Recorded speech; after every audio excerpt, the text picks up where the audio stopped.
From baby announcements to a power couple getting back together and the slap heard round the world. Yeah, that was this year. There were a lot of moments that had everybody talking this year. So we invited our friend, Etalk colleague, Sonia Mangat, to drop by to share her top, five entertainment moments of 2022. I'm like clapping for myself. You are. Yay, I'm Nothing here. has changed. Welcome back to me. Welcome back to me. You know, oh my God, it's interesting when you think about the year that was, because when you think about the Will Smith Oscar slap, I can't believe that was this year. That was this year. Somebody said last year, and I went, no. That was the Oscars this year in March, like March 27th.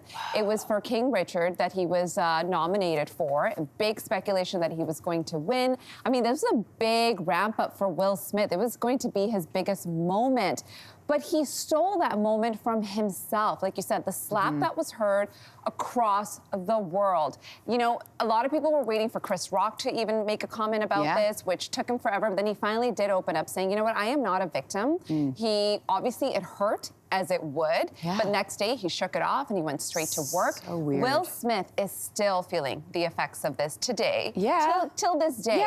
His film Emancipation, a lot of people were like, is it too soon for you to be out there? And I'm not gonna lie, I kind of thought that a little bit. Yeah, but the film was already done, right? And they already pushed the date for him.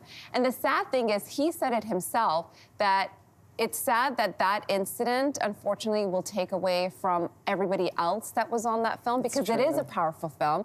It is a film that a lot of people should watch. It's beautifully done. And now we're also learning that apparently Tom Cruise, after 9 months, he wants nothing to do with Will Smith. This is all coming out as well, that Will Smith's reached out to him to perhaps collaborate, and Tom Cruise is like, no, I'm out. I'm not ready to forgive. So it's still a story that I think will trickle into next year. Wow, okay, so we'll be following that, obviously. How about Bennifer 2.0? I mean, this has to be one of the biggest entertainment stories of the year. Seriously, and everybody went, about that ex. Should I get back together? No, you guys, we're not Hollywood people here. That's right. But this was, so these guys, okay, little quick recap. 2002, they were engaged, never made it down the aisle. 20 years later, it was last year, June, that it was confirmed that they were back together. They went off and got married and had children, and 20 years later, they got back together. But it was this year, they finally made it down the aisle. It's unbelievable. Right? And they did it like a couple of cute kids. They went to Vegas. Yes! And they were just like, but then I was like, really, Jennifer Lopez? Like, we know you're like still, you know, Jenny from the block, but we also know you love a big party. So they did get married really quickly in July, but in August, they had like that big, massive party. Of course they did. Where she had like 3 beautiful Ralph Lauren dresses. Yeah. And you know what? These two are happy. Their families are together, happily ever after. Rihanna. Hopefully. Oh, Nana. What's my name? Well, listen, my name is Sonia, but we're not talking about that. We're talking about Rihanna. Talk about a comeback year. Yeah. She has her baby with A$AP Rocky. Baby. Whose video she finally seeing this adorable little baby boy whose name they still have not released. Okay. And then it is announced in September that she's going to headline Super Bowl 2023. I cannot wait. I'm so excited. October 28th, she gives us Lift Me Up for Wakanda Forever, Black Panther, the sequel. It's been 6 years since she's released a song. Wow. So this has been a huge comeback year for her. What about Kim Kardashian and Pete Davidson? They took up a lot of headlines. Okay, so the shocker was last year that they were together at the end of last year, but I guess like the not so shocker was that they finally like kind of actually broke up, but 9 months. Yeah. They lasted for 9 months. And he has now moved on with Emily Ratajkowski. Oh my gosh, this guy just knows how to get like the hottest women in Hollywood. Like if you're hot in Hollywood, you will most likely date Pete Davidson. And that's the big joke too.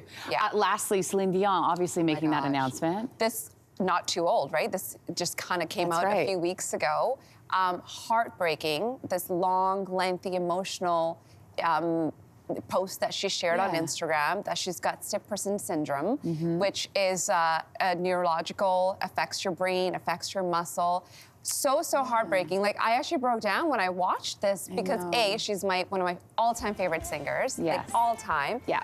She's a mom of 3. Singing is all she knows, and we know that this condition, she's been fighting it silently for years now. Yeah, and now this is the video. This is the video.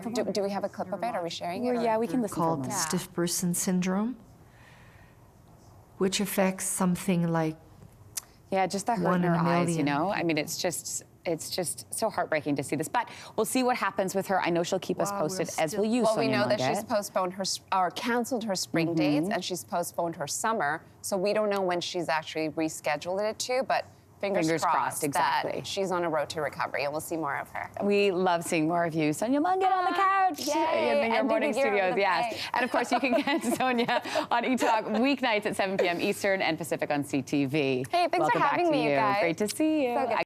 Hey, thanks for watching. If you liked this, be sure to subscribe here, or you can check out more Your Morning videos right here.